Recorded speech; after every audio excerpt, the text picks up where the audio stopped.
How's it going, guys? Hey, Coach, how are you? I'm doing good. How about yourself? Okay, okay. Hey, watching Saturday, the first thought I had was having Bryson Daly healthy. Um, Must have made a big difference for him. How did you feel about that? He was able to play his full game, full repertoire, and come out with a big running day.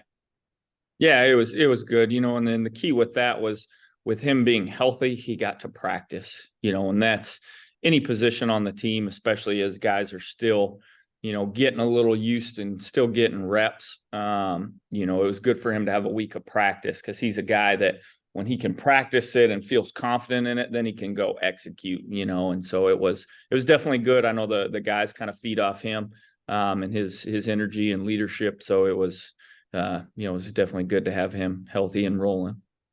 And that on the first drive, the 62-yard run that Bryson pulled off. Obviously, good blocking. Tell us about that play.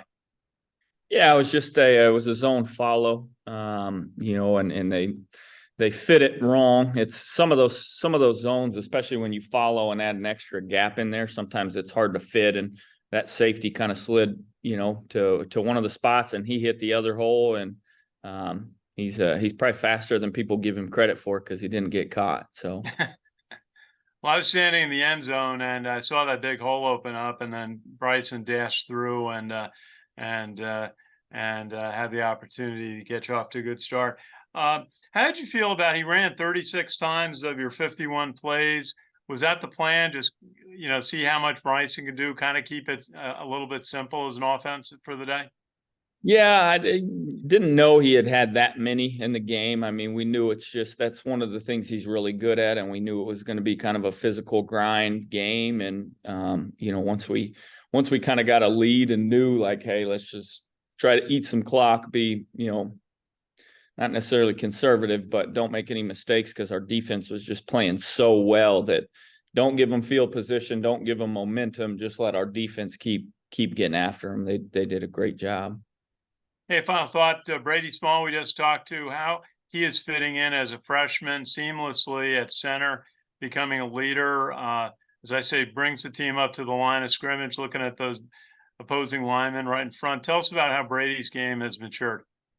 Yeah, he just gets better every week. And the thing is, especially early in the season, he faced some really, really good D linemen. So now it's as you continue to go, there's not going to be a whole lot of more talented guys that he continues to see. So it's he kind of got introduced to it early and didn't phase him, and he just continues to get better and continues to work. And it is fun to see him kind of grow as a leader, even though he is a freshman. But that's what you need out of a center. The center's got to be communicating to everybody.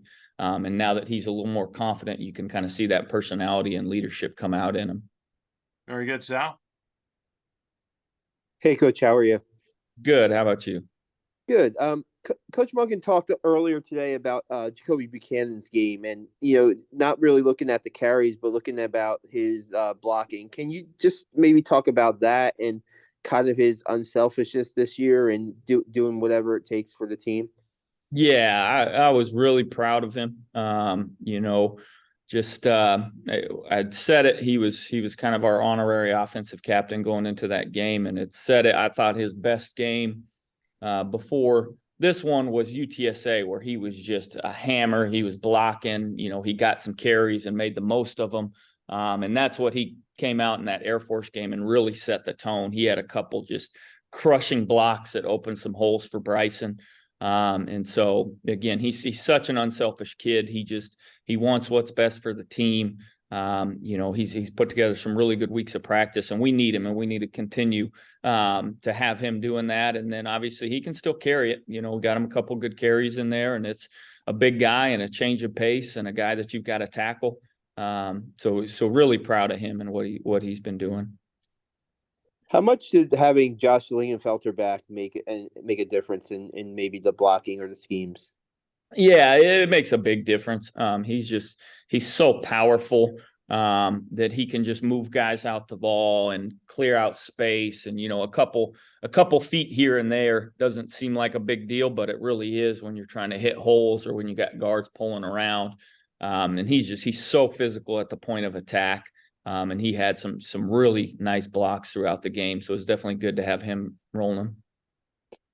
What do you think about Holy Cross, the opponent coming up? I know they played some pretty good competition. They had some pretty good results. What do you see in them, and what do you think? How can you guys keep this going?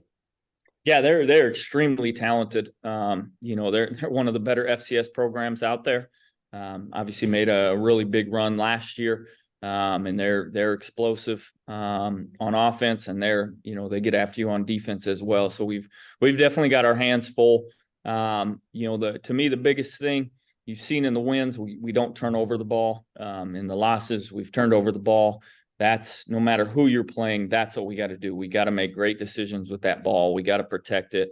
I think our defense is really hard to drive a full field on.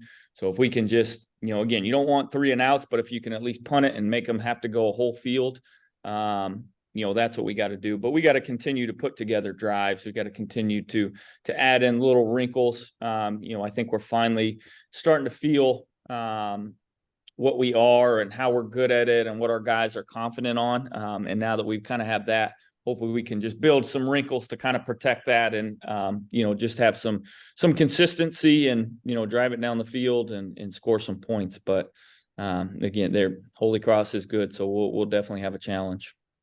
What was your first experience like in that Commander-in-Chief's trophy games? Maybe I know you guys had a positive outcome, but what was I know when you're calling a game, maybe I don't know if you take that in, but maybe afterwards, what were your thoughts after that game?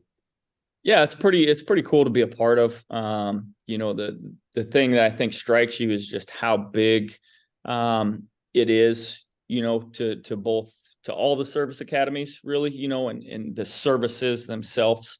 A lot of people that aren't associated with football that are in the Army take pride in that, and so it's a humbling experience to be a part of, and again, our guys, they love football, but they're a part of something bigger as well, and so it's kind of an honor to be a part of that and just such a great group of kids. And, I'm glad you're going to have these guys protecting our country in the future because we got a great group. Thanks, Coach. Hey, Coach, just thought I looking up the linebacker for Holy Cross, Jacob Dubbs, 5th-year starter, 111 tackles, 5 sacks. What does he bring to their defense? He is really good.